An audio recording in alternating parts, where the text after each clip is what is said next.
What if the X-Wing miniatures game and Mario Kart had a board game baby? We're about to find out in this episode of Little Big Thumbs.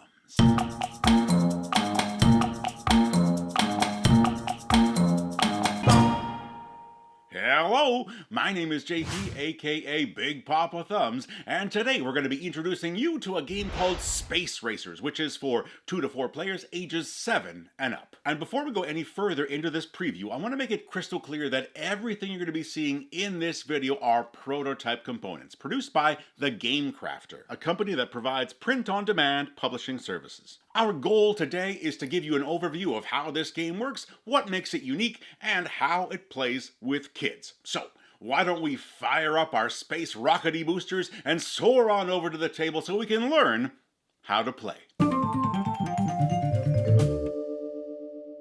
The title of Space Racers says it all. We're in space and we're having a race.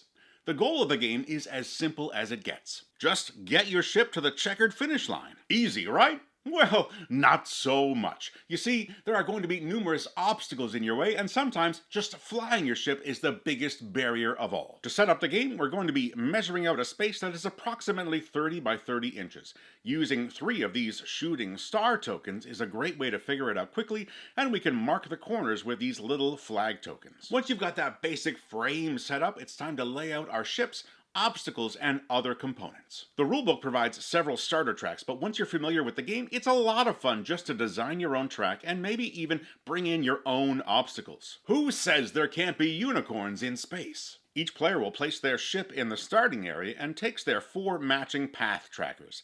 For new players, definitely start with the green or red colors, as the other 2 are a bit more tricky to navigate. And at this point, we're all set up and ready to play Space Racers. Turns of Space Racers involve using as many of your path trackers as you can, always moving towards that finish line and trying to reduce the number of times you crash along the way. First things first, choose a path that you haven't used yet this turn. Remember, once you pick it up, you're committed to using it, so choose wisely. Now, take that path and give it a spin and a flip. Get creative with it.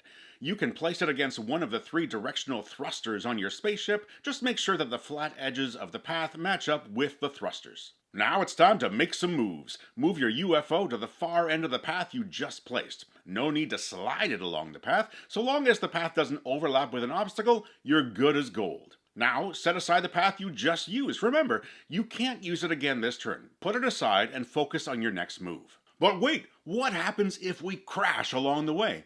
Let's find out. If your path and ship lie flat on the table at the end of the move, congratulations, it's a successful navigation. However, if either the ship or the path overlays with another piece of cardboard, your UFO has crashed and is placed back at the start of the path where you began. If you crash into a white bordered item, that item is removed from the game because you managed to blast it with your space lasers. Pew pew! Objects with a black border are considered to be walls, and these cannot be blasted. If you crash into these, your ship returns to the place it began, and that object stays put. In either case, a crash will end your turn, unless it is your very first placement of the turn, and that's called a false start. And in those cases, you just set that path aside, grab another one, and try again. One overlap that does not result in a crash is with these rainbow tracks. These are power-ups, and if your ship or paths overlap with them, you get to claim that small piece of path to use on a future turn. These can be very helpful in tight situations. So long as your ship doesn't crash, you can just keep using another unused track until you're all out of tracks. The perfect turn is being able to use all 4 without striking another object. One of the unique aspects of Space Racers is that although we're building that 30 by 30 square to play within, your ship can actually drift outside of those borders. It's usually not the most efficient route, but as long as your ship doesn't go off the actual table you're playing on or collide with an object on the table like your drink or that stack of unpaid bills, you're good to go. The game continues with each player taking turns until one player has gotten their ship onto the finish line. Keep in mind that this only needs to be one of your path trackers overlapping with the checkered finish line.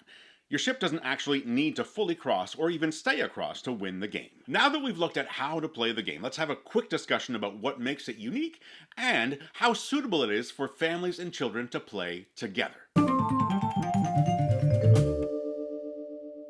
Now, before we dive into talking about the uniques of space racers, I want to encourage you to smash that subscribe button so that you can join us as we talk together about the wonderful world of games for families and children to enjoy together here at Little Big Thumbs. Now, with that out of the way, it's time to talk about 3 points that make Space Racers a really unique product. The game encourages players to use some spatial reasoning with a dash of creativity with their path choices. Initially, Space Racers doesn't seem like a super strategic game, but not only do you have to figure out how to use your unique path tokens, but also the order in which to use them to be successful. Because remember, once you pick up a path, you're committed to using it on the table. Being able to use all 4 of these paths makes for some really dramatic moments when a player pulls off that impossible turn in a tight situation. There are also some cool ways to balance ages and experience levels in Space Racers. The first is the ships themselves, as the more difficult ones have much trickier paths to use when soaring across the board. We can further tilt the scales one way or the other by allowing children or new players to switch out which path they're using on their turn, or not allow some players the chance to test and measure out their paths in advance. In that sense, the game is accessible to players of almost any age and reduces the chance of any sour feelings coming up when we're at the table. Although the rulebook includes several maps for us to build, it also encourages us to build our own landscapes and even add in some new obstacles along the way. So why don't we go wild and maybe even add in some new rules while we're at it? Remember those space unicorns I mentioned at the beginning of the video? What if they're pooping space unicorns? But those unicorn space poops are actually power-ups that let you reuse one of your paths. The possibilities are endless here, and for me, that's probably the most exciting aspect that will get us returning to Space Racers over and over again. Now, we kind of already addressed it, but let's quickly talk about how appropriate this game is for families and children to play together. Space Racers is a game with an inherently playful feel, with a flexible system to increase and decrease the challenge for each individual player. Kids will get to work on some key skills while also getting to flex some creative muscles along the way. Even better, parents and guardians will also get drawn in by that playful excitement, which means that it hits that oh so important sweet spot for us here at Little Big Thumbs. My older daughter, who was 8 years old at the time of this recording, took a turn or two to wrap her head around what the game was asking. But once she got it, she was literally off to the races. On the other hand, my younger daughter, who is currently 6 years old, needed a bit of guidance to get through the game. But there's no hidden information here, so it wasn't a major hindrance to the experience. However, that does mean that if I left them alone with the game, they likely wouldn't be playing by the rules as written. I can't wait to see what the final production copies of Space Racers will look like, and if you think that this might be a good fit for the players in your household, we're going to make sure to include a link to the Gamefound campaign in the description of this video. And that wraps up our time talking about Space Racers. If you have any opinions about the game or the way we covered it, make sure to let us know by leaving a comment.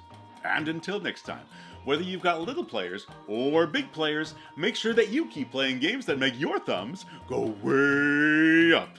Bye for now.